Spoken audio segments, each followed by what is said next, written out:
Ahí estamos. Buenos días, buenas tardes, buenas noches, allá donde estén.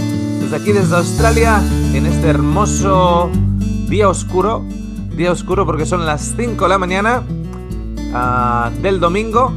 Parece que hoy va a llover, para aquellos que estén interesados en el futuro.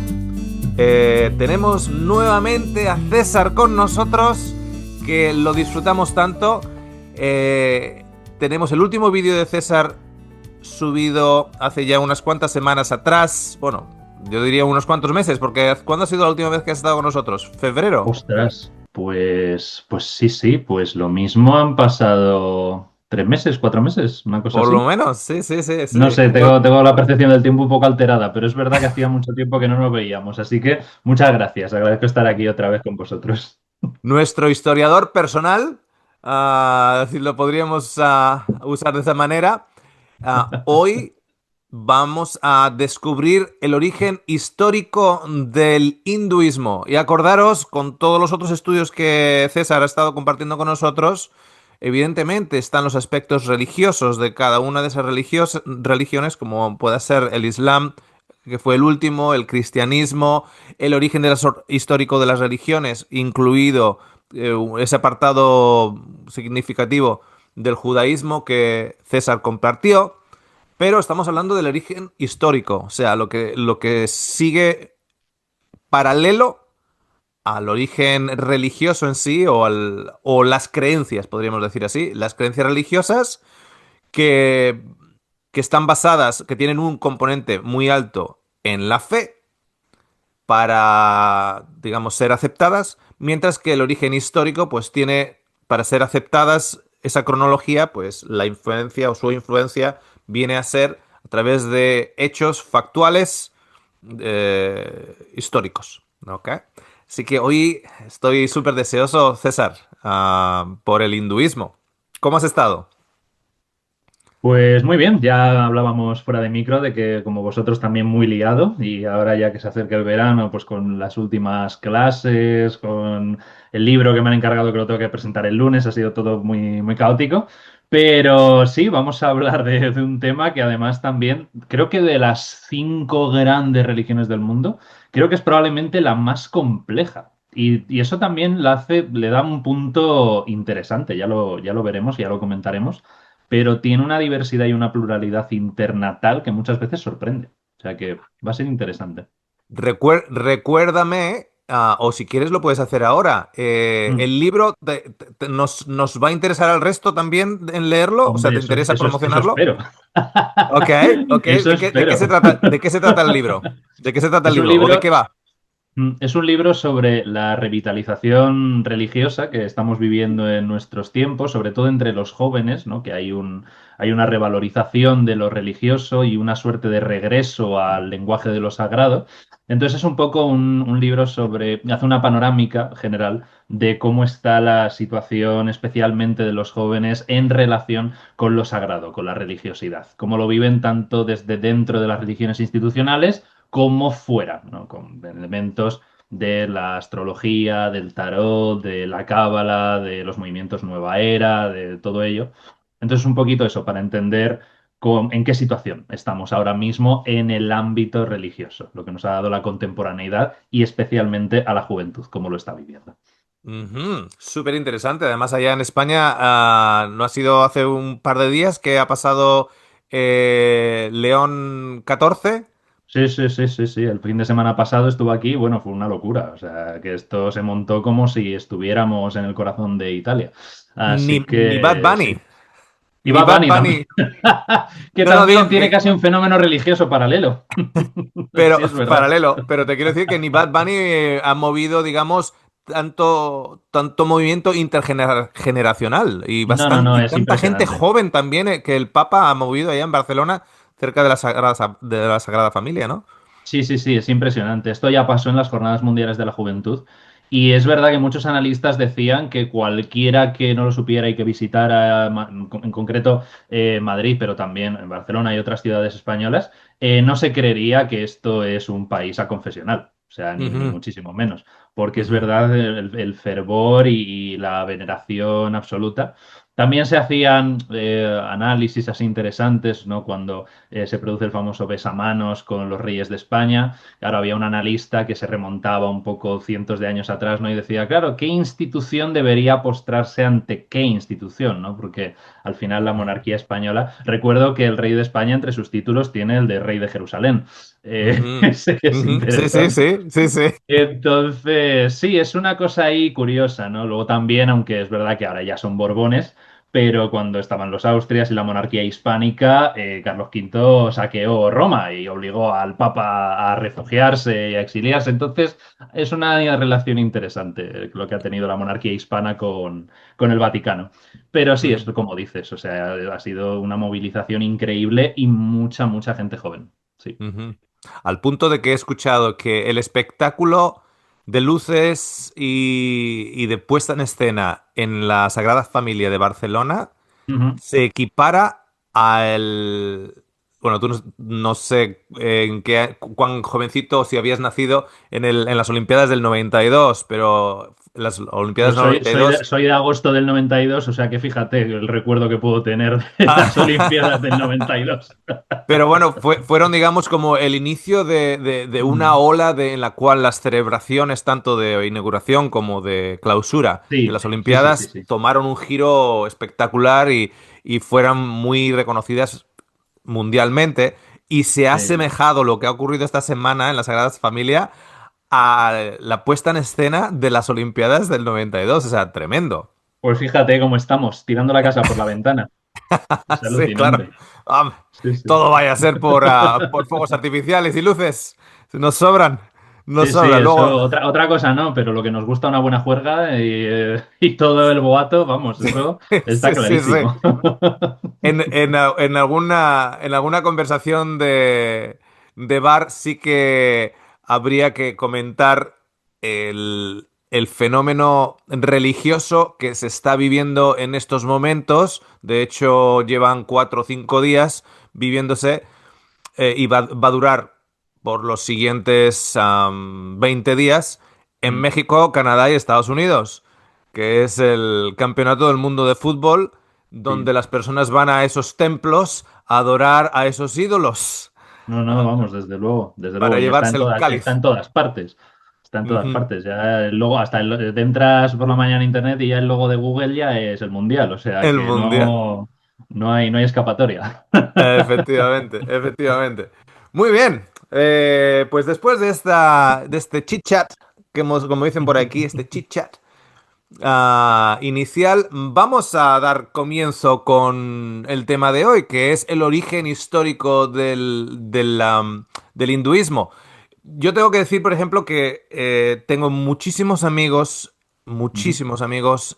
indios, pero, no, ujú, pero yo diría que un 80% o ujú, más, posiblemente un 90%, son del estado de Kerala, que es ujú, el estado donde curiosamente es la mayor concentración de cristianos, que tiene un veinte ujú. por ciento de cristianos, y dice, bueno, ¿y esa es la mayor concentración? Sí, porque en el resto del todo el país los cristianos son un 2%.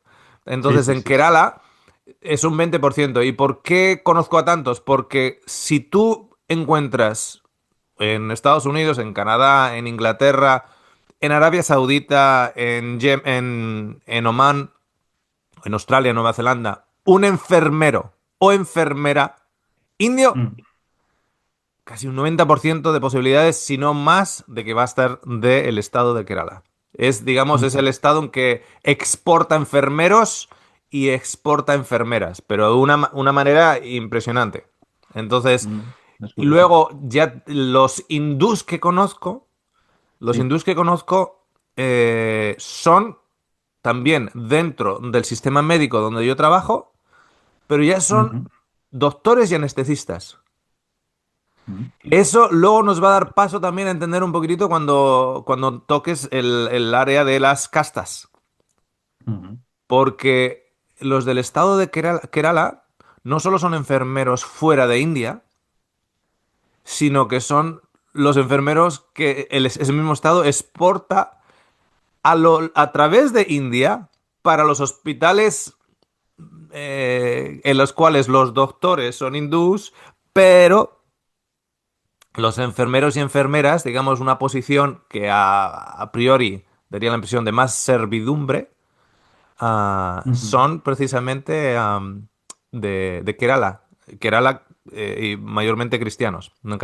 Pero bueno, conozco también muchos hindús, evidentemente. Sabemos todos aquí que actualmente India es el país más poblado de la Tierra, así que ya me imagino que tiene que haber ahí un berenjenal, una sopa de cultivo de una mezcla de curries Sí, sí, de sí. tremenda. ¿Qué nos Sí que cuentas? lo hay. ¿Cuál es el origen histórico del hinduismo? Mm. Bueno, pues como mencionaba antes, ¿no? De las cinco grandes, el hinduismo es la única que tiene la peculiaridad de que no tiene un origen, digamos, definido, ¿no? O sea, quiero decir, es una religión a la que no se le puede dar una fecha de inicio en un año concreto, ni vincularla a un fundador concreto. Entonces, de hecho, bueno, esto ya llegaremos porque prefiero hacerlo un poco a nivel cronológico para que no nos perdamos, pero vaya por delante un pequeño spoiler de que el hinduismo ni siquiera existe. Esto podría ser el titular. Y me explicaré. Pero sí, al final lo que nosotros llamamos hinduismo es el resultado de una evolución cultural, espiritual, social que se proyecta durante siglos. Podemos rastrear sus raíces, eso sí. Un momentito, César. Sí, Estamos grabando, ¿no? Un momentito. sí, creo que sí. Ah, Sí, sí, a mí me sí sale estamos. aquí Ok, el rec. perfecto, Sí. perfecto. Dale, dale. Sí. No, como decía, sí que podemos rastrear sus raíces a la llamada civilización del Valle del Indo, que es una de las grandes culturas urbanas de la antigüedad, junto con Egipto, Mesopotamia, Creta o China, que es verdad que hoy la mayor parte de su territorio pertenece al actual Pakistán, pero evidentemente cuando estamos hablando de una época que es entre el 2600, 1900 antes de la era cristiana, ¿no? Son los actuales Pakistán y noroeste de la India, pero que en aquel entonces era el foco civilizatorio, ¿no?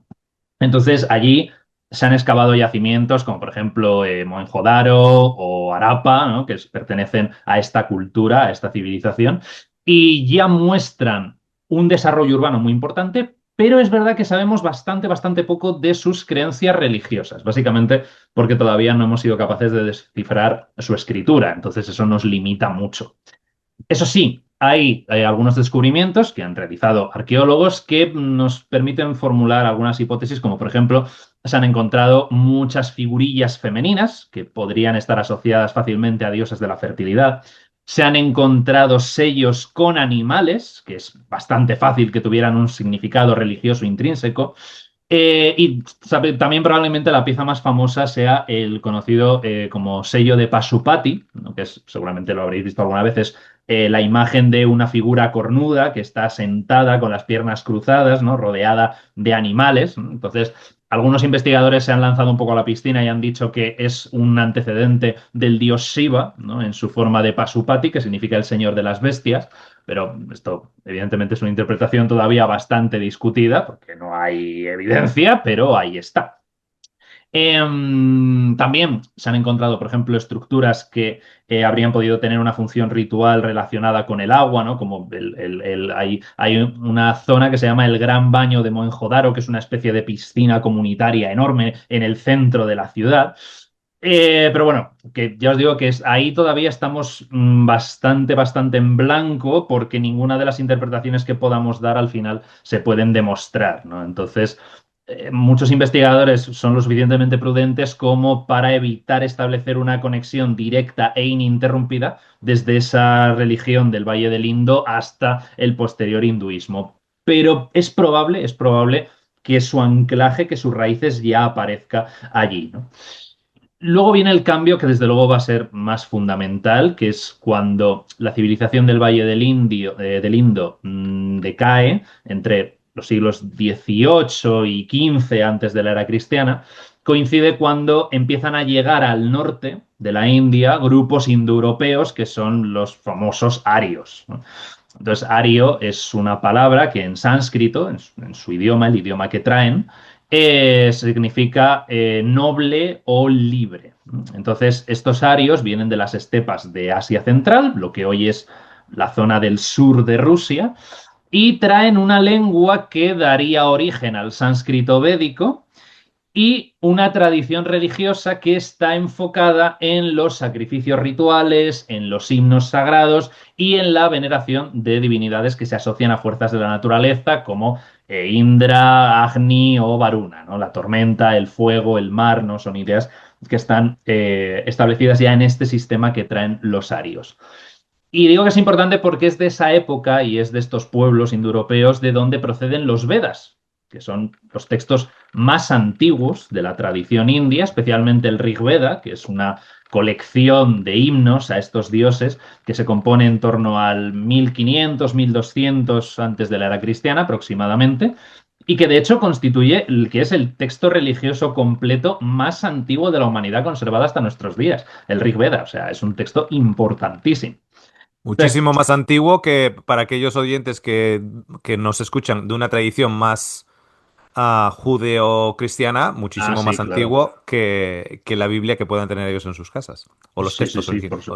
Ujú, sí, sí, sí, por supuesto, por supuesto. Esto al final, claro, estamos hablando, pues, con más o menos siglo XVI, antes de la era cristiana, ujú, y el texto, bueno, ni siquiera el texto, a lo mejor los pasajes más antiguos de la Biblia, que podría ser, pues, a lo mejor el Cántico de Débora.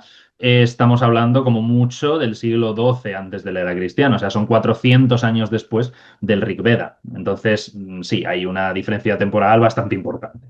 ujú. Entonces, es importante porque esto también muchas veces se suele presentar como una continuidad establecida. Entonces, esta religión védica era bastante distinta a lo que es el hinduismo actual, ¿no? Porque no se enfocaba ni mucho menos en templos o en las imágenes de los dioses, sino en los sacrificios rituales muy organizados, establecidos y realizados por sacerdotes especializados, ¿no? Que son los brahmanes, que todavía es una figura que existe, pero que desde luego tenía otro sentido, otro rol, ¿no? Entonces, con el paso de los siglos, como pasa siempre, pues la religión se va evolucionando, va absorbiendo elementos también de distintas culturas y de distintos pueblos del subcontinente indio, ¿no? Como los dravídicos o los adivasis. Entonces va haciendo una amalgama y para los siglos entre el octavo y el cuarto, antes de la era cristiana, ahí empiezan a desarrollarse planteamientos mucho más filosóficos, porque lo anterior es completamente ritualista, y aquí ya sí, aquí ya se empieza a desarrollar una filosofía de la religión que se acaba plasmando en las Upanishads, que es también textos fundamentales, ¿no? Entonces, en las Upanishads es donde por primera vez aparecen conceptos que van a ser claves para el hinduismo posterior. Aparece el karma, ¿no? Aparece el samsara, ¿no? El ciclo de reencarnación, aparece moksha, que es la liberación espiritual. Entonces, antes de las Upanishads, estos conceptos no estaban en la religión védica. Entonces, va a servir también de trampolín. Entonces, de esa síntesis entre la herencia védica que va a tener los Vedas y muchos de los dioses que aparecen en los Vedas, las especulaciones filosóficas que aparecen en las Upanishads, tradiciones locales que se van sumando, pues todo eso acaba formando lo que hoy llamamos hinduismo, ¿no? Entonces, se habla también de como de varios periodos del hinduismo, ¿no? Porque está el llamado periodo épico, el periodo temprano clásico, que se va a desarrollar entre los siglos cuarto antes de la era cristiana y cuarto de la era cristiana, ¿no? Que es cuando se componen obras como el Mahabharata o como el Ramayana, es cuando adquieren realmente protagonismo las grandes deidades que hoy asociamos al hinduismo, especialmente Vishnu, Shiva o distintas formas de la diosa. Y entonces, digamos, el último paso es el llamado hinduismo clásico, que se desarrolla entre los años 300 y 600, ya de nuestra era, ¿no? Durante el llamado periodo del Imperio Gupta, ¿no? Que es un gran imperio hindú que establece esa religión y la aplica a prácticamente la totalidad del subcontinente indio.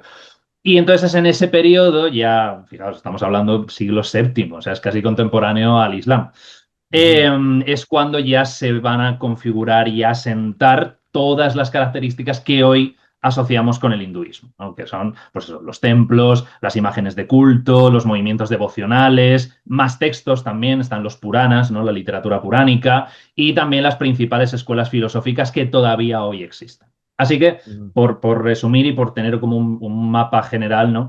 El hinduismo es una tradición religiosa y cultural enorme, muy diversa, que se va desarrollando a lo largo de 2000 años, integrando creencias, rituales, corrientes filosóficas muy distintas, bajo una misma herencia común. Pero mm, lo mejor es lo que os he dicho antes, que es que el hinduismo en realidad no existe. Hinduismo es el nombre que le dieron los británicos para catalogar en el siglo XIX, ¿no? Con el Raj británico de la India, ¿no? Cuando era una colonia, ujú. para clasificar todas las corrientes religiosas que vieron que existían en la India y que no encajaban con las etiquetas que ellos tenían establecidas. Entonces, todos los habitantes de la India que no fueran musulmanes, budistas, jainistas, sikh o cristianos, quedaron englobados automáticamente bajo la categoría de hindúes. Hindús. Sin embargo, es verdad que dentro de la propia tradición, aunque es verdad que ya muchos hablan del hinduismo, etcétera, pero desde la propia tradición no se habla de hinduismo, sino que se habla de Sanatana Dharma, es decir, el Dharma eterno. Entonces, bueno, es verdad que el Dharma puede ser eterno, pero desde luego las formas en las que ese Dharma se expresa ya hemos visto que no, que han ido cambiando muchísimo a lo largo de 2000 años. Creo que esa palabra que has dicho, ¿no? Una tradición de creencias que han ido integrándose con el tiempo. O sea, no es una amalgama, digamos, de creencias. Vamos a usar la palabra hinduismo porque los británicos Mm, usaron la palabra hinduismo.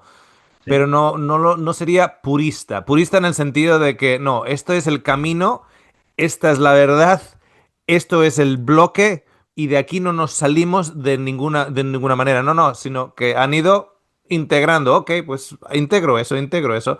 Yo recuerdo un amigo Sí, sí.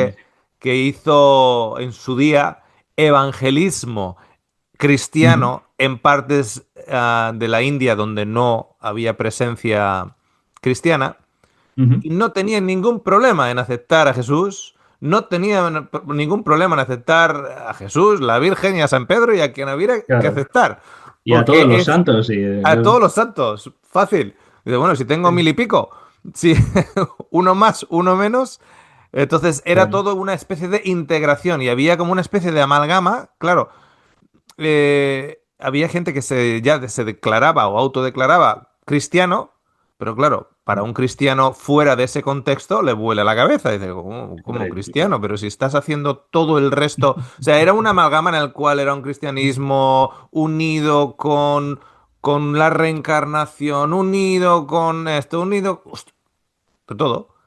claro, pero es lógico, o sea, si un cristiano le habla a un hindú de un hombre que se manifiesta en la tierra, que es Dios encarnado, dice, pero sí, esto está en los textos que tiene mi religión desde hace siglos, es la doctrina de los avataras, o sea, claro, ¿cómo no lo va a aceptar? Pero sí, está ahí plasmado, claro que Dios se materializa en un cuerpo físico en la tierra, ¿cómo no? Pues si está Claro, aquí, si lo dice aquí, Vishnu lo ha hecho 10 veces, te quiero decir, o sea, no es claro. nada del Una otro más, mundo. una menos. Claro, Una más, o una sea, menos. claro, o Efectivamente, sea, ningún efectivamente. problema. De ¿Cuál, hecho, es cuál? más, cuando el Buddha-Dharma, lo que llamamos el budismo, se separa, se desgaja del hinduismo brahmánico, el propio hinduismo brahmánico se relaciona con esa escisión afirmando que Siddhartha Gautama es un avatar de Vishnu. Ujú, En ujú. cambio, el budismo va por otra vía completamente distinta. No quiere saber nada de Vishnu ni nada de eso, pero desde la perspectiva del hinduismo, el Buda es un avatar de Dios. Claro. Y ya Y está, y no hay ningún problema. por avatar, pues se puede decir lo mismo de la encarnación que se habla en el cristianismo. O sea, es Dios encarnado, por lo tanto, es Dios, es el avatar. Jesús podría ser el avatar el avatar de Dios en ese Claro, mismo lenguaje. es que avatara, o sea, avatara, la palabra avatara en sánscrito, significa descenso o encarnación, literalmente. Claro, claro, Entonces, es que no hay absolutamente ningún problema porque están hablando de lo mismo, pero en categorías culturales distintas. claro, Pero es lo claro. mismo. Ujú. Y si bien es cierto, por ejemplo, que en regiones, dentro de diferentes familias, vecindarios, que se puedan ellos considerar hindús Mm. en sí, tienen sus preferencias, porque tienen sus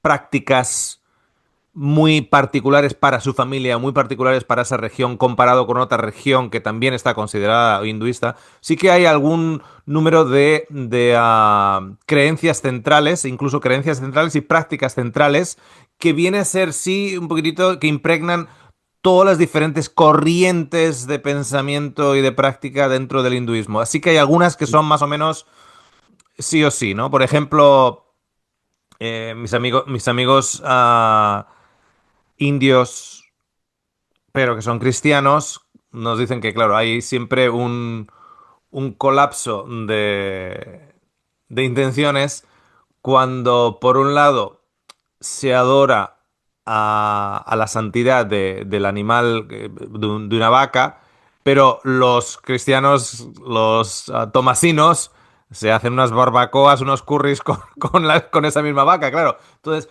estamos viviendo en un mismo país, y bueno, un país que fue fragmentado porque, claro, teníamos que incluir también el antiguo Pakistán hasta que se separó, digamos, ¿no? Y la influencia también en Sri Lanka, pero ellos me decían claramente, le dice, claro, o sea, ten en cuenta que nosotros nos estamos comiendo su Dios. O sea, y estamos conviviendo en el mismo país, digamos, bajo la misma constitución social para todos. Entonces, claro, es Sí. un choque de dos trenes, ¿no? Entonces, ¿cuáles son parte de esas creencias e incluso prácticas, podríamos decir? Creencias y Mm. prácticas un poquitito que puedan venir más o menos de la mano en Mm. muchas de las tradiciones de aquellos que se consideran practicantes del hinduismo. Sí. Pues mira, yo te diría que hay como cuatro conceptos que funcionan como ejes estructurantes claramente de todo el sistema de creencias, de todos los movimientos dentro del Sanatana Dharma, que Ujú, son Dharma, Karma, Samsara y Moksha, sin ninguna duda. Entonces, ujú, el Dharma es el más importante y probablemente es el más complicado de entender y el más difícil de traducir, ujú, porque sí, se refiere al orden moral, social y cósmico, es decir, es lo que hace que las cosas sean de la manera en la que son, pero también Dharma habla al deber concreto que tiene cada persona según su situación vital, ya sea en edad, como en clase social, como en etapa de la vida.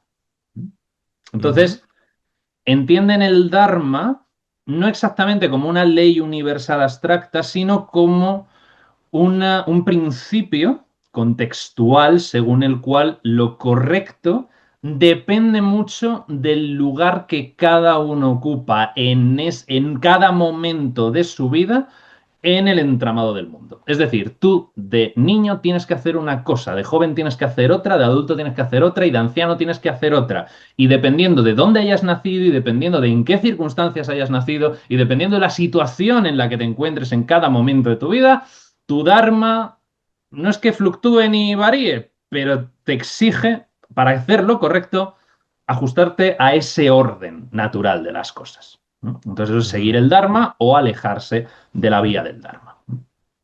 Luego, el karma. El karma, que es un concepto también muy, muy conocido porque se ha extrapolizado muchísimo en Occidente, ¿no?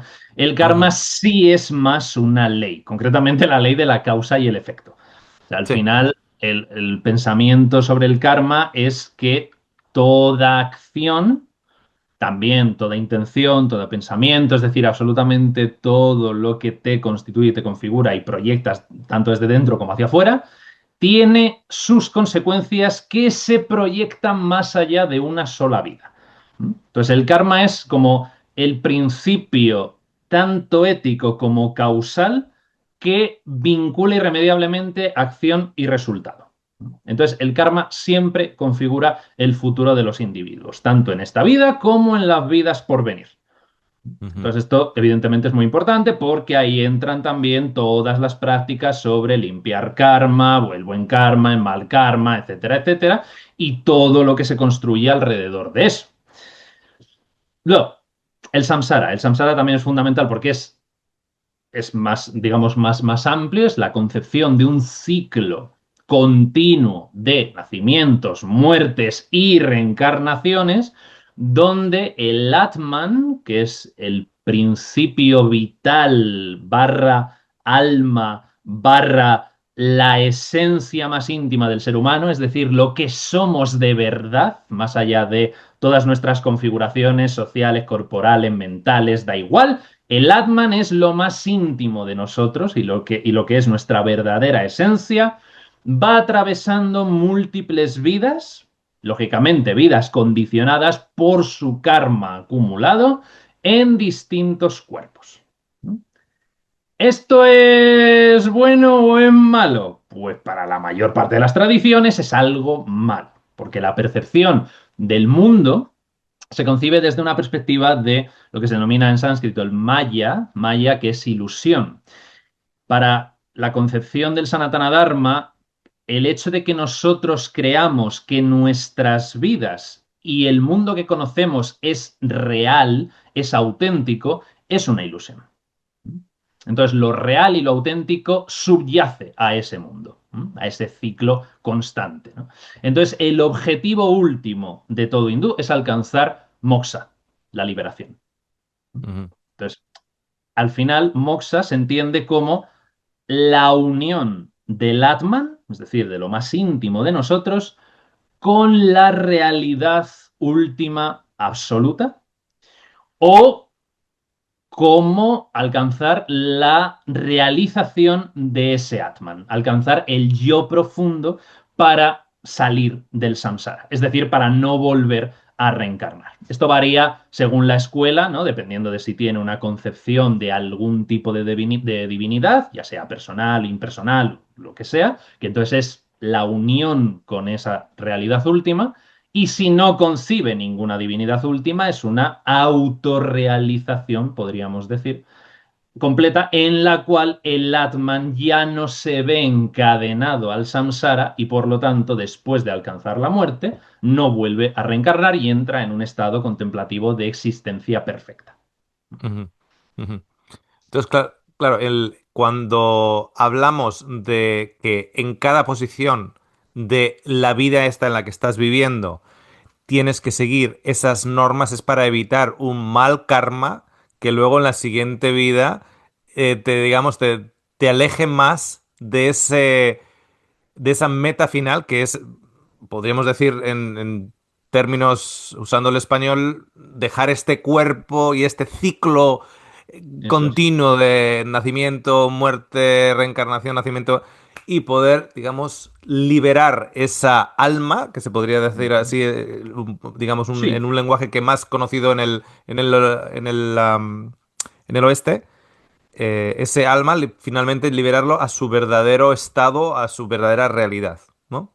eso es, eso es. Ujú, Sí, luego aquí ya las interpretaciones matizadas y precisas que se hacen ya dependen mucho de las distintas escuelas dentro del Sanatana Dharma, porque también estas escuelas consideran que el moksha se puede alcanzar de distintas maneras, ¿no? Por ejemplo, ujú, la escuela Vedanta, que es probablemente la más influyente, pues se centra mucho en la interpretación de las Upanishads, ¿no? Consideran que precisamente el Atman se acerca más al Brahman, a la realidad última, a través del estudio y de la contemplación de los textos filosóficos.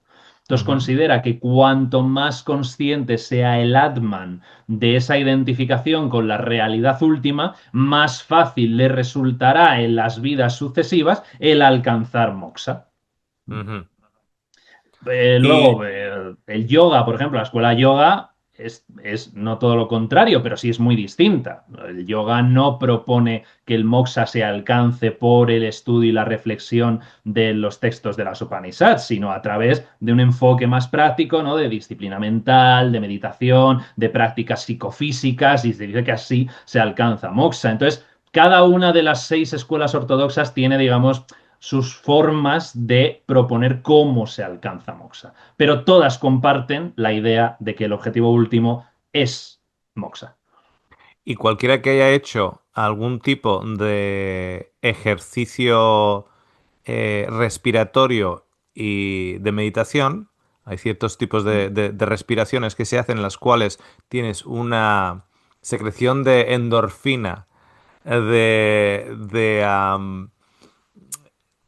epinefrina, de que con tus ojos cerrados empiezas a ver estrellitas, empiezas a ver una experiencia psicodélica prácticamente, Sí, ah, es fácil llegar a esas conclusiones desde un punto de vista racional. O sea, tú estás haciendo un número de respiraciones, con unos ciclos de respiraciones, con un aguanta la respiración, ahora suelta, ahora hiperventila, ahora suelta, etcétera, etcétera. Tú puedes crear ese estado psicodélico. Entonces, que salir de ese estado psicodélico y llegar a la conclusión de que no, no, aquí hay algo más allá. Aquí hay un mundo de paz, de que uno está medio flotando en el universo, etcétera, etcétera. Bueno, es fácil, digamos, hacer esa conexión, sobre todo si has tenido ese tipo de experiencia fisiológica y mental a través, por ejemplo, de prácticas del yogi, prácticas del Braham, de respiración, ¿no?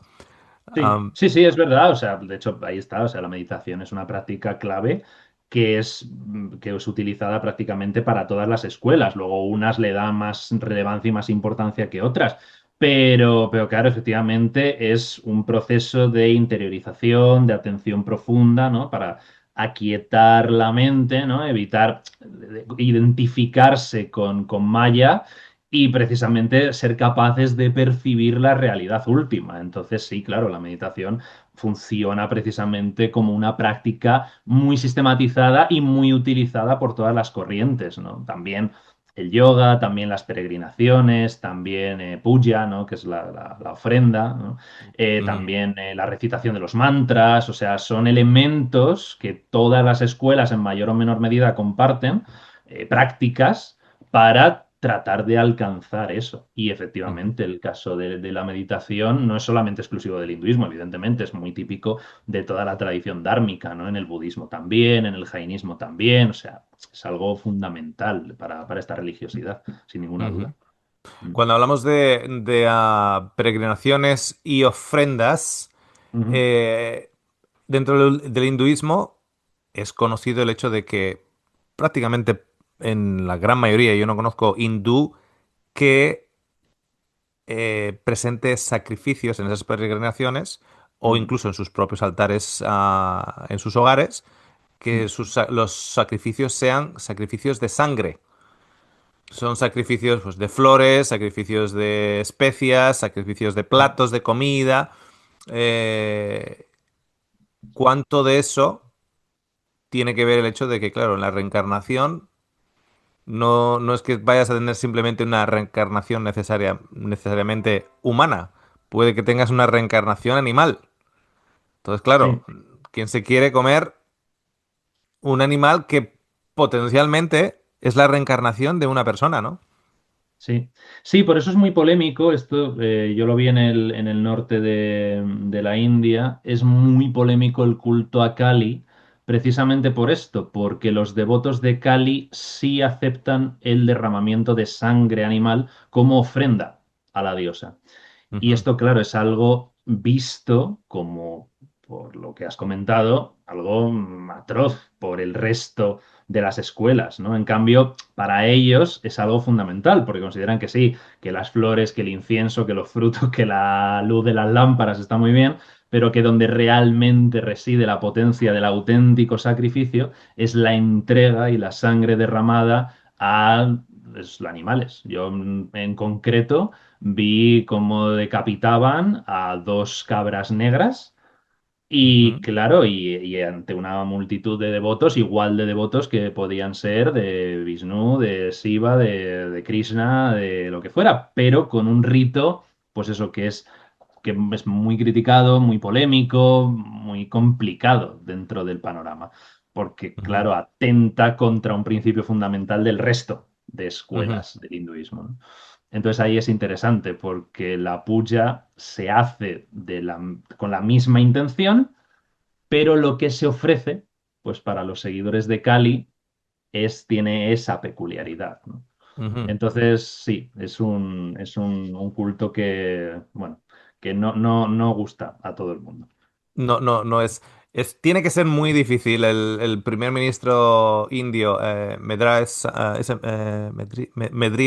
Modi, Sí. que él es hindú, pero claro, tiene ahí una amalgama entre ya no solo el hecho de que haya decenas de diferentes religiones en sí, Sí, sino sí, que sí. encima la más popular o la que tiene la etiquetita de hinduismo, claro, sigue siendo un arco iris de creencias, etcétera. Entonces, unificarlo, que sí es cierto, por ejemplo, que hay una constitución en la India y que a raíz de esa constitución todos los ciudadanos indios son iguales. Pero Mm. la realidad, por lo que yo tengo entendido de personas que han vivido allá, que han crecido allá, la realidad es diferente todavía en muchos aspectos de la vida del día a día. Las castas, por ejemplo, dentro de la Constitución india, ya más de 70 años que están abolidas, supuestamente. Mm. Pero Sí. claro, una Sí, es cosa que es... depende. O sea, Mm, a nosotros, por ejemplo, por lo que nos contaban, porque nosotros hicimos un viaje por el norte y claro, íbamos teniendo distintos guías locales y alguna vez nos hizo de guía algún brahmin. Y lo que ujú, nos decía era que, claro, que el tema de las castas estaban abolidas y que efectivamente ya prácticamente no funcionaban, pero sobre todo en entornos urbanos. Que si te ujú, ibas a zonas rurales era una cosa, vamos, era una realidad palpable.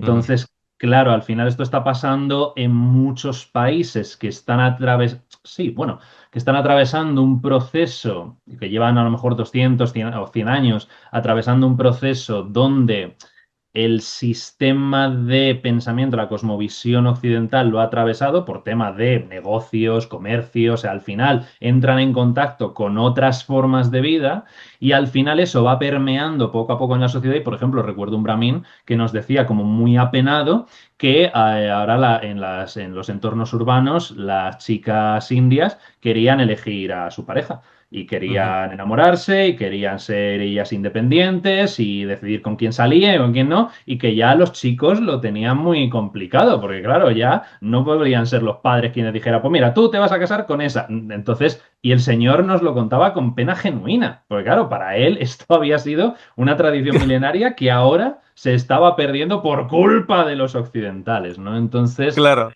claro, al parecer sí es muy, muy marcado esa distinción entre la vida del hinduismo en entornos urbanos y en entornos rurales. Ujú. Claro, porque Entonces es, si quitas el hecho de que tu papá ya te puede elegir la novia, ¿cuál es la esperanza de los feos ahora? Eh, claro, antes, ahora se lo tienen que currar. ahora se lo tiene que correr, claro, Claro, antes ahí los está. feos Entonces sí, daba sí, igual. claro, este hombre decía, no, claro, es que ahora los chicos lo tienen muy complicado. Digo, bueno, pero, o sea, no sé, ahí, claro, pero estamos hablando de eso, ¿no? Del sistema que este señor venía de generación tras generación y que de repente está cambiando. Ujú. Y sí, parece que es así. Y bueno, pero al mismo tiempo todavía, como tú dices, en zonas rurales, etcétera, porque la gran mayoría que conozco son de origen cristiano y sin Ujú, embargo, muchos de ellos llevaban, por ejemplo, aquí en Australia 4 o 5 años, no se les conocía pareja y de repente se iban a India a casarse. ujú. Ah, digo, ok. ¿Y la conoces? No, no, la voy a conocer ahora. O sea, te quiero decir que venían de una Sí, tradición cristiana, no hinduista, y sin embargo, no, no, la voy a claro, conocer. es Y luego cultural. venía con su esposa. Venían con su Sí, sí, esposa. sí. Básicamente todos los que yo conozco, que son matrimonios pues muy funcionales, son Sí. matrimonios basados también. muchos de ellos vienen de zonas rurales, es cierto, pero no vienen ni siquiera del hinduismo, o sea que es una Ujú. aceptación social que sí, que se estará perdiendo, evidentemente, sobre todo en las zonas más modernas y con la modernización, que India también tiene una modernización muy grande en ciertos aspectos, ¿no? Conviviendo con Sí. una pobreza también Sí, bueno, es todavía impresionante. general. Es impresionante. Sí, y es verdad, y casos, por ejemplo, de esto, ¿no? El influjo cultural. Por ejemplo, es muy, muy, muy claro el caso del sati, ¿no? El rito funerario, que es verdad que es característico hindú, que es que la viuda, ¿no? Si el marido moría antes que su mujer, la viuda se inmolaba también. O sea, se Ujú, arrojaba o se sentaba en la pira funeraria y ardía junto con su marido. Y ujú, eso, claro, cuando los británicos lo ven, lo prohíben, ¿no? A principios del 19, en 1820 y pocos, 20, no sé, 28 o 29, por ahí, pero era algo tan arraigado que en zonas, de nuevo, en zonas rurales se seguía produciendo muchísimo y tenían que ir explícitamente las autoridades británicas a los funerales para evitar que las viudas se arrojasen a las llamas. ujú, Entonces, claro, es una cosa de una influencia cultural tan enorme que por mucho proceso occidentalizante que haya llegado y demás, hay cosas. Y de hecho, sí, o sea, todavía nos decían que evidentemente esto es algo que prácticamente no ocurre, pero que todavía hay casos. ujú, ujú, Entonces, dices, wow, o sea, 200 años después y todavía se sigue así tan influyente. Entonces, claro, sí, no me extraña nada que aunque tus conocidos y amigos sean cristianos, es un influjo, como bien dices, sociocultural enorme que trasciende por mucho las fronteras de la religión, ujú, desde ujú. luego. ¿Cómo fue tu impacto, tu choque cultural en esas zonas que viajaste? O sea, amigos que han viajado ya, no, de aquí, de Australia, australianos, etcétera, el choque Ujú. cultural, por ejemplo, de el tráfico, ir rodeando a la vaca que está en mitad de la carretera Eso, eso, eso es maravilloso, eso es maravilloso. Mira, o sea, yo cuando lo vi, un par de vacas en la autopista, con los coches, las motos pasando a toda velocidad, esquivándolas. Yo pensaba, digo, a mí que no me vendan el cuento de los yogis, yo quiero ser como Ya. una vaca. O sea, total, o sea, la absoluta tranquilidad, pasotismo de la vaca de me da igual, estoy en medio de un centro neurálgico donde podrían atropellarme en cualquier segundo y vivo aquí con una parsimonia y una tranquilidad impresionante. Y digo, madre mía, o sea, eso es el auténtico desprendimiento, el de la vaca. O sea, el de Sí, la sí, vaca sí. que le da igual que estén ahí zumbando, nada, estaban absolutamente encantadas de la vida. O sea, me pareció brillante. Luego sí, el tráfico es infernal. O sea, de hecho, fue gracioso porque uno de los conductores con los que estuvimos, que nos iba llevando por las distintas ciudades, nos dijo que había tenido una compañera de trabajo que no era india, que había venido, no recuerdo de qué país europeo, pero que era del norte. Y que había estado allí, había ido porque le había salido un muy buen empleo como chofer y demás, y estuvo, creo que nos dijo un mes y medio y lo dejó y se volvió. Dijo, no puedo, no puedo, o sea, esto va a acabar conmigo, voy a morir y yo aquí. Tremendo, tremendo. De estar con los tuk-tuks famosos, ¿no? Las bicis así con carromatos, Sí, sí. y te dicen como en las atracciones de los parques de atracciones que no saques las manos, ni los codos, ni nada. Es 100% real, no lo saques porque es muy probable que un coche o un Que carro los se te lleve pierdas. el codo. O sea, es increíble. O sea, conducen al milímetro calculando y los chicos que conducen esas bicicletas entre carros y motos y todo van en sandalias que tienen a lo mejor 30 años, que las sandalias están ya deshilachadas para tirar y van así pedaleando en medio de ese caos urbano. Y es una cosa que dices, claro, esto o has nacido aquí y lo has mamado desde niño, o si no, es imposible. O sea, no puedes, no puedes, o sea, no puede ser. Entonces, sí, Ujú, el tráfico es de lo peor que yo he visto, mucho más, por supuesto, que Marruecos, mucho más que en Túnez, o sea, en cualquier sitio. Y sobre todo el impacto, lo que tú comentabas antes, de la pobreza. O sea, una cosa impresionante. de mm, calles que están llenas de tiendas de lujo, entre comillas, o sea, donde venden perfumes y vestidos así con bordados de oro y tal, y a la entrada de la tienda basura amontonada, gente tirada en la calle, ratas, perros sarnosos. Madre mm, mía, o sea, es una cosa, o sea, es muy chocante. Es muy chocante ujú. porque es todo el rato. O sea, el nivel de pobreza es tal que no es que digas, no, no vayas por esta zona, así. No, no, no, es que aunque, yo qué sé, como si estuvieras aquí en Madrid en la Gran Vía, es que da Sí, sí. igual, porque es por todas partes, por todas Mm. partes. Entonces Y, es un choque y muy India grande. siendo uno de los países que a nivel de Producto Interior Bruto está ahí arriba. O Sí, sí, sí, no, sea, es impresionante. como, O sea, el claro, es que nivel de tiene los desigualdad. números de producción, tiene los números de producción. No, no, no, es una locura. O sea, te pasas por barrios. Además, especialmente esto lo vimos en Calcuta y bueno, cerca de Varanasi también. En Bodh Gaya fue alucinante. En Bodh Gaya estuvimos en un sitio, claro, lo habíamos contratado por una agencia y evidentemente te lleva a sitios buenos, porque allí o vas a sitios buenos o mejor no vayas, porque es que puede ser un desastre. Pues fue tal que entramos con el coche en una zona que podría ser perfectamente un poblado chabolista, porque veías a Ujú, gente, los pobres, desarrapados completamente, y de repente, en medio de todo eso, un complejo hotelero de super resort con jardines, con piscinas, con mármol blanco en las paredes, con inscripciones de Buda en dorado ahí en medio de un montón de casas con tiendas de campaña, construidas con barro. Pero, ¿qué pinta esto aquí? Claro, imagínate el acceso al hotel. O sea, eso parecía la mansión de un primer ministro, porque tenía más seguridad aquello que todas las cosas. Dices, pero por favor, impresionante, de verdad. O sea, un choque, y además es que es vecino. O sea, claro, es que sales del hotel y no es que te tengas que ir a un barrio marginal, es que no, ya no, estás estás, en el barrio marginal.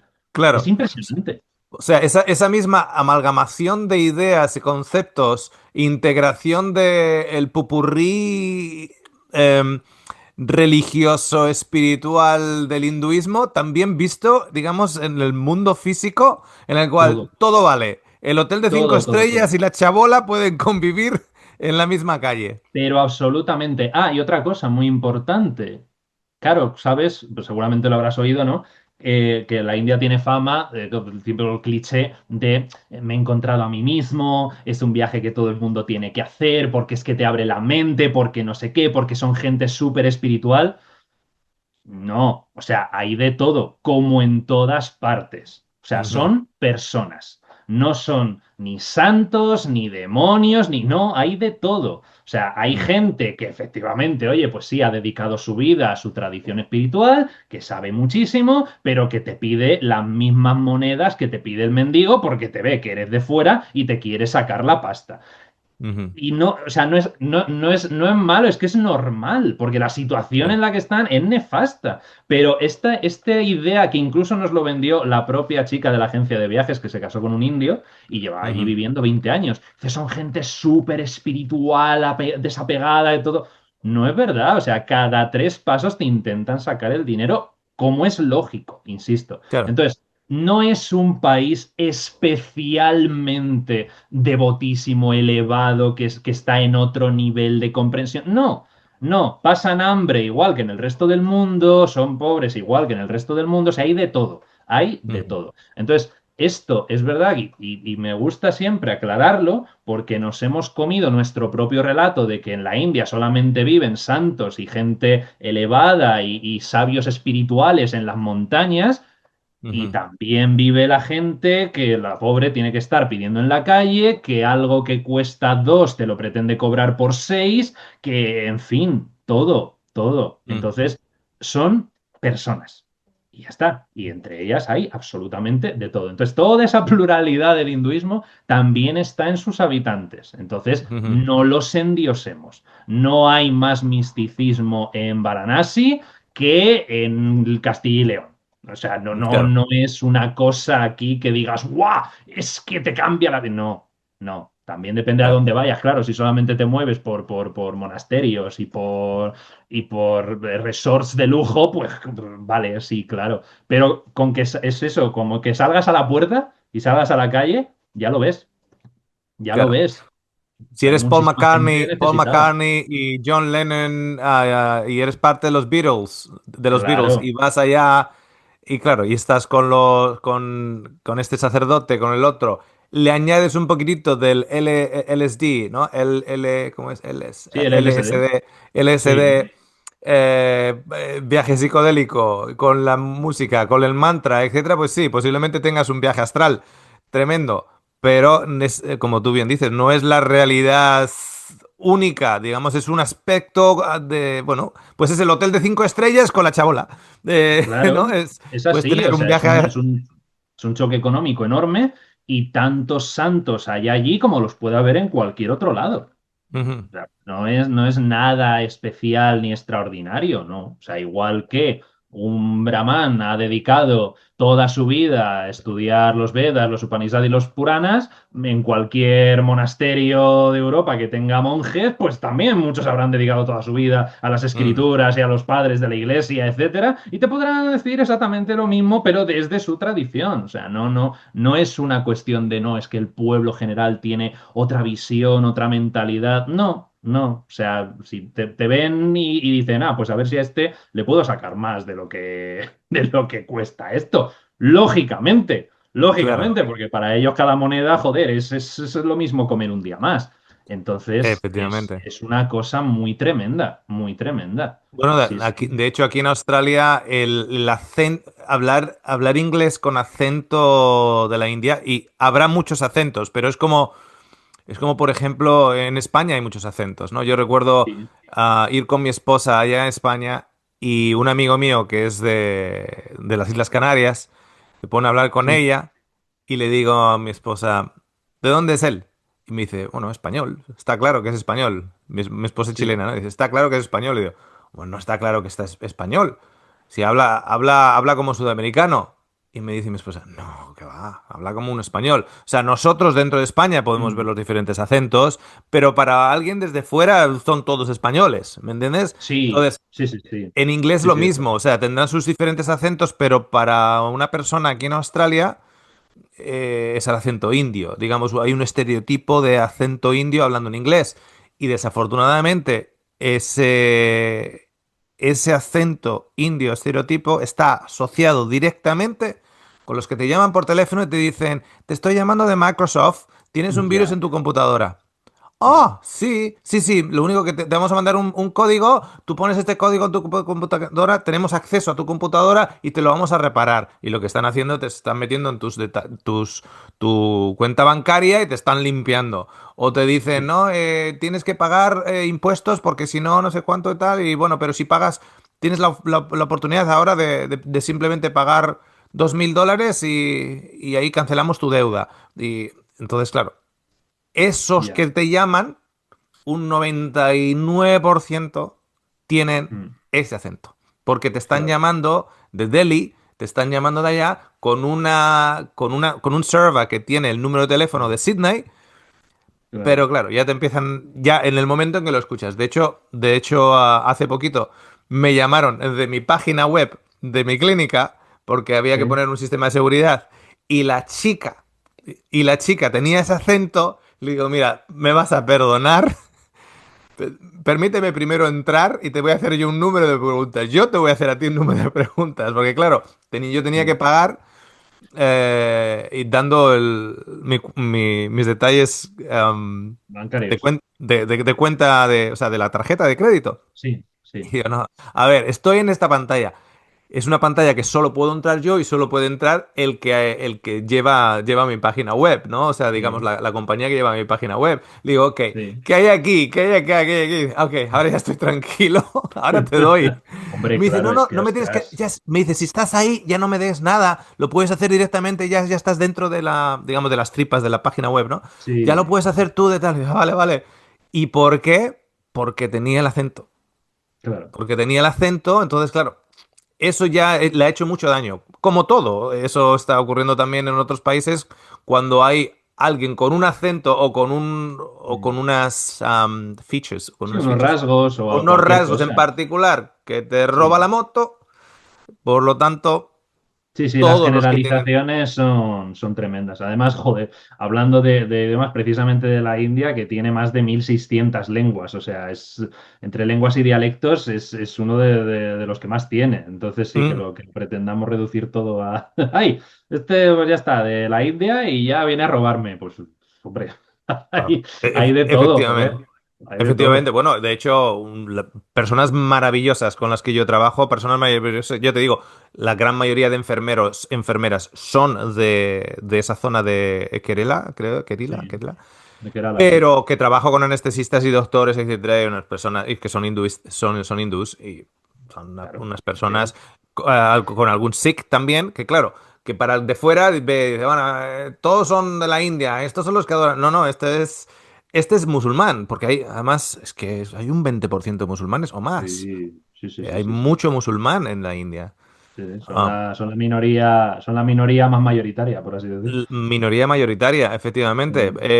De hecho, uno de mis héroes de la adolescencia, me leí como cuatro o cinco biografías de ella, evidentemente me chupé la película, etcétera, es Ujú, Mahatma Gandhi. ujú, Su conexión con Leo Tolstoy, las ujú, granjas Tolstoy, su comunicación con Tolstoy desde que estaba en Inglaterra, luego está en Sudáfrica, luego va de regreso, entre comillas regreso, porque en realidad su influencia es más occidental, es más de Inglaterra, etcétera. Va como hinduista, pero claro, lo primero que hace antes de que haya una constitución en India, etcétera, es él se pone a limpiar baños, él se pone a limpiar letrinas. Entonces, claro, él es un abogado. ¿Qué hace un mm, abogado en el área de las castas limpiando letrinas, limpiando baños, viviendo sin electricidad? Y cuando le preguntan a Mahatma Gandhi, ¿por qué no? Usted que está en el Congreso de la India, ¿cómo no tiene mm, electricidad? Y que él vaya y diga, cuando el último indio tenga electricidad en su casa, entonces yo también voy a tener electricidad en mi casa, ¿no? mm, Esa tremenda historia de Mahatma Gandhi, claro, es un hindú que dice, bueno, es un hindú, sí, pero no creía en las castas, creía en la igualdad de todos los seres humanos, creía en el pacifismo absoluto y seguía el modelo de Tolstoy, que Tolstoy decimos, bueno, Tolstoy era cristiano. Bueno, Tolstoy era Sermón del Monte cristiano. Y mm. punto. No Sí, era sí, sí. cristiano de 60 y tantos libros. No, no, no, era de dos capítulos. Era el cristianismo del Sermón del Monte de Tolstoy. Y esa Mm, imagen de esa de cuando le viene un hindú con un odio tremendo en esas revueltas contra los musulmanes y le dice que han matado a su hijo y que tiene un odio tremendo cómo sana ese odio, ¿no?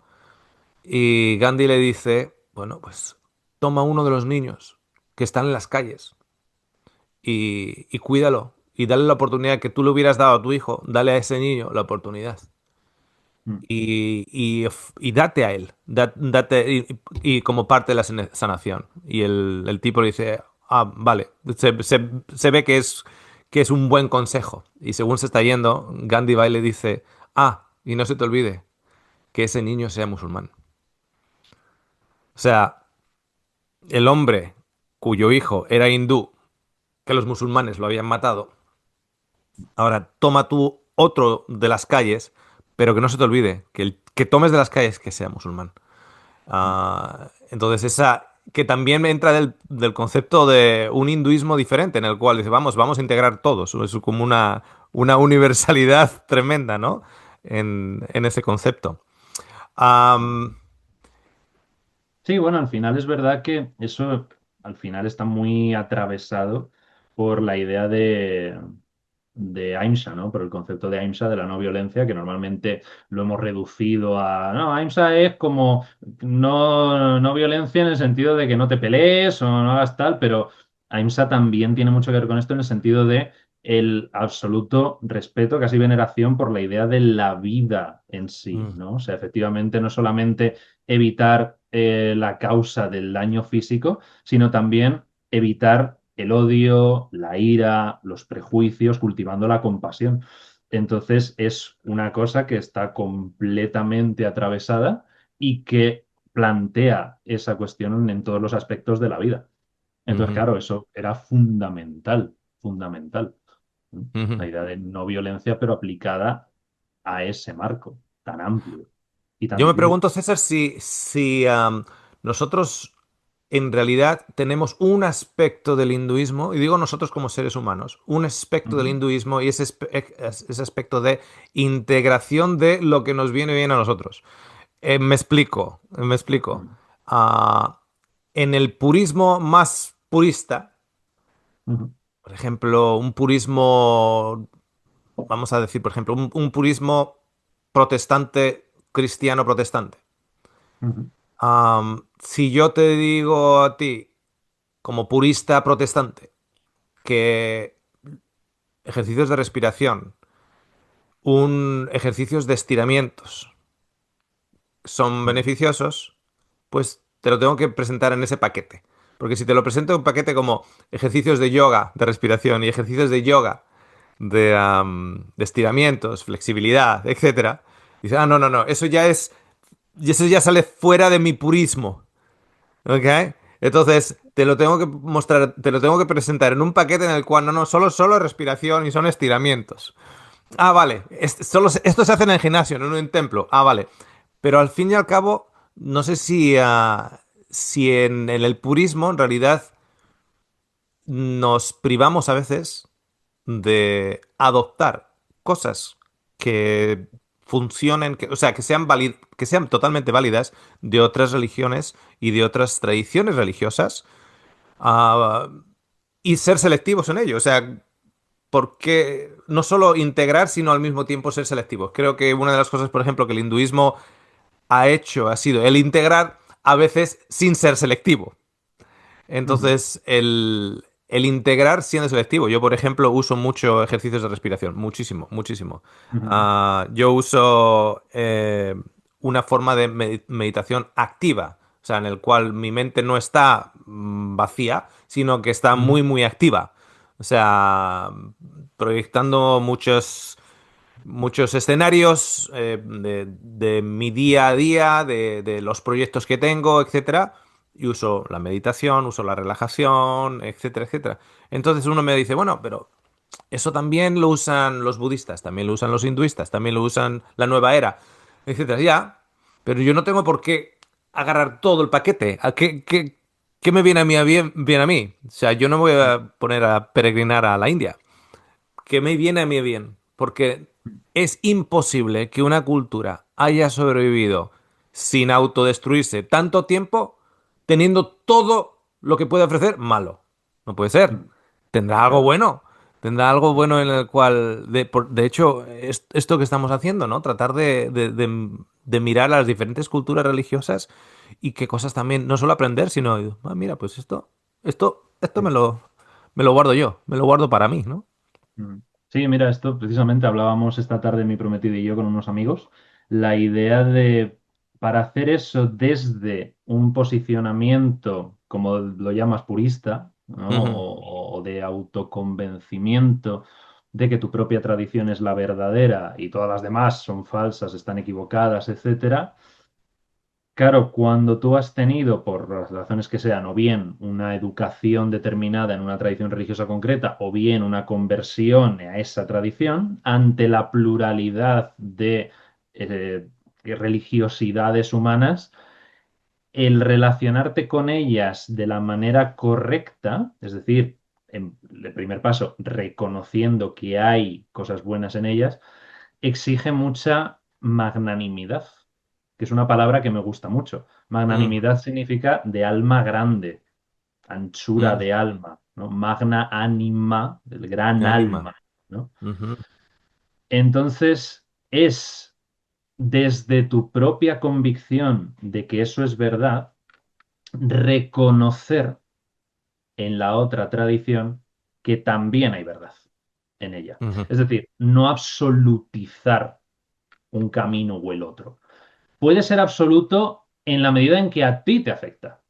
Quiero ujú, decir, si tú eres cristiano hindú, Vaishnava o budista, de lamaísta, lo que sea la tradición que sea, puede ser absoluta para ti en el sentido de que a lo mejor tú en esa tradición con todas sus características has encontrado el camino de desarrollo que te lleva a la realización.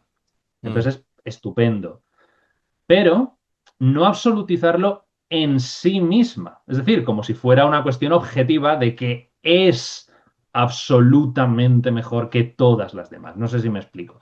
La sí, sí, sí, diferencia sí, es sí. esta. O sea, es una cuestión de perspectiva individual de lo que a mí me sirve y por lo tanto a lo mejor no necesito nada más porque a mí ya con esto me va bien, Ujú, pero reconocer que no somos el centro del mundo, que lo que a nosotros nos funciona o nos parece o lo que sea, no es la ley universal y que muchísimas otras personas encuentran en otros medios, en otros caminos, en otras metodologías, en otras tradiciones religiosas, lo mismo, con el mismo valor que nosotros encontramos en la nuestra. mm, mm, Y ya digo, para eso hay que ser muy magnánimo, porque no es nada fácil si sobre todo venimos de una tradición, una crianza, un entorno donde se ha alimentado el tribalismo, ¿no? Donde el endogrupo es un todo absoluto y un fin en sí mismo.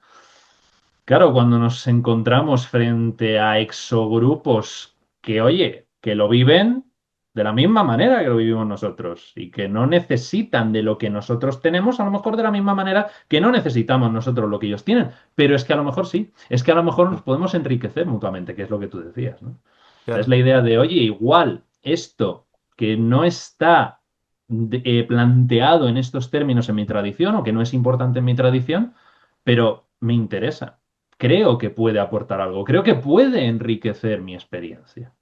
Mm, Esto mm, lo contaba de una manera muy, muy bonita una profesora de religiones comparadas en un libro que se titula Santa Envidia, que decía ella como cristiana, ella es cristiana, y decía que, claro, que en esa cátedra había aprendido a reconocer y a envidiar en el buen sentido muchos elementos positivos que veía en otras religiones. Entonces, por ujú. ejemplo, decía, claro, a mí como cristiana me encantaría que los cristianos pusiésemos tantísimo peso en la oración como hacen los musulmanes, por ejemplo. Por ejemplo. Ujú, ujú, Entonces, es una cosa de desde sin necesidad de tú renunciar a tus convicciones y a tu camino, ser capaz de abrirte a otras tradiciones. A lo mejor no tienes por qué coger nada de ellas, pero desde luego sí un reconocimiento mutuo. De decir, tu camino es tan válido como el mío, ¿no? A ti te aporta lo mismo que me Un aporta. punto de contacto. A mí una de las ilustraciones que me gusta por visual, he pillado aquí un papel, a ver si sale en pantalla, ¿no? Esto sería, digamos, si ponemos, a ver si sale en pantalla, tengo ahí un círculo, Ujú, no sé sí, si lo ves, no, tengo un sí, rotulador lo también. veo, sí. En este círculo, digamos, está el purismo religioso, Ujú, pero que nos aísla, nos mantiene cerraditos. Entonces, yo, por ejemplo, me gusta esa actitud de, voy a dibujar otro círculo que es diferente. Tengo el segundo círculo. ujú, Este puede ser el hinduismo, puede ser el judaísmo, puede ser cualquier ujú, otro tipo de filosofía que no sea la mía. Pero yo tengo que ir con la actitud en la cual va a haber simplemente siempre un punto de contacto, ujú, ¿no? Ese punto de contacto ahí en el medio, en el cual no solo podemos aprender los unos de los otros, o tomar prestado el uno del otro, sino que al mismo tiempo es un punto de contacto, ¿no? Entonces, claro, luego, y con algunos vas a tener más punto de contacto que con otros. Lo ujú, importante es que para saber qué punto de contacto tienes, te tienes que educar en la otra persona. Ya vas con esa actitud de educarte en la otra persona. Bien educado en la otra persona, dices, bueno, pues hay un 80% de cosas que no me sirven a mí. Pero hay un 20% que sí, hay un 15% que sí, ¿no? Entonces, claro, cuando haces lo mismo ujú, con otras actitudes, con otros círculos, ujú. pues tenemos unidad de pensamiento, ¿no? De nuevo es un punto común. Y a mí esto me recuerda mucho en su día, cuando leí muchos libros de... hasta que se publicó este enorme dossier de un neurocirujano de casos que él ha tenido inicialmente, que él tuvo inicialmente, y luego que fue grabando y recolectando a lo largo de los años de personas con experiencias cercanas a la muerte, Ujú, cómo él identificaba diferentes estados en los cuales cuando era un católico que tenía una experiencia a la muerte, había una primera etapa en la cual le venía a recoger en ese túnel blanco le venía a recoger la Virgen María. ujú, Cuando era un protestante le venía a recoger Jesucristo, porque claro, el protestante pues no, la Virgen María no le viene a recoger. claro. Pero lo curioso es que a Mohammed le venía a recoger al musulmán, Ujú, Krishna le venía a recoger a este, el otro, la abuela le venía a recoger a uno, o sea, iban cambiando. Y ujú. luego sí que todos tenían un punto común. O sea, cada experiencia era muy individualizada hasta cierto punto. Sí, Lleg- sí, O sí, sea, cada experiencia era culturalmente individualizada. O sí, sea, dependiendo clarísimo. a tus influencias culturales, era la primera etapa de esa experiencia cercana a la muerte. Y todos llegaban a reconocer que a partir de cierto lugar o en esa experiencia estaban en un concepto de amor absoluto, de no sentirse juzgados, etcétera. Y él empezó a identificar, este es un neurocirujano, no recuerdo ahora su nombre, que es la mayor tesis que se ha escrito en relación a experiencias cercanas a la muerte. Y Sí. es una tesis porque es una tesis médica, una tesis, digamos, tratando de ser lo más científicos posibles. Y él Ujú, llegaba a la conclusión de que la primera capa era cultural. Entonces tú tenías una especie de mochila contigo cuando entrabas en esa experiencia y cuanto más avanzabas en esa experiencia, cuantos más minutos tenías esa experiencia, que para ti era una sensación de días incluso, sí. más esa mochila cultural se iba desvaneciendo Mm, y la experiencia más genuina era cada vez más idéntica con todas las diferentes personas, con todas sus diferentes influencias culturales, espirituales y religiosas anteriores. O sea, podríamos decir que con esto que te he mostrado, con lo de los círculos, pues llegaba un momento en el cual el resto del círculo ya no importaba tanto y era esa esencia principal y todos coincidían pues en me sentía con sin ser juzgado, un amor incondicional, una falta de juzgar, de que se me juzgue, de que no mm, valía lo suficiente, de que de la culpa, la falta de perdón, etcétera, etcétera. Y era curioso porque él identificaba diferentes culturas religiosas. Y mm. como todo eso, digamos, al final se iba desvaneciendo según la experiencia se profundizaba más en ella, ¿no? Entonces, yo digamos que aprendí un poquitito de ello para poderlo implementar en mi realidad. Digo, a ver, que tengo que esperar yo a, a pegarme Estar cerca de la muerte. a estar cerca de la muerte para por lo menos estar utilizando mi conciencia y decir, bueno, vamos a ver en qué punto yo puedo coincidir con esta persona de al lado, ¿no? Ujú, Sea como sea o se vea como se vea, ¿no? sí.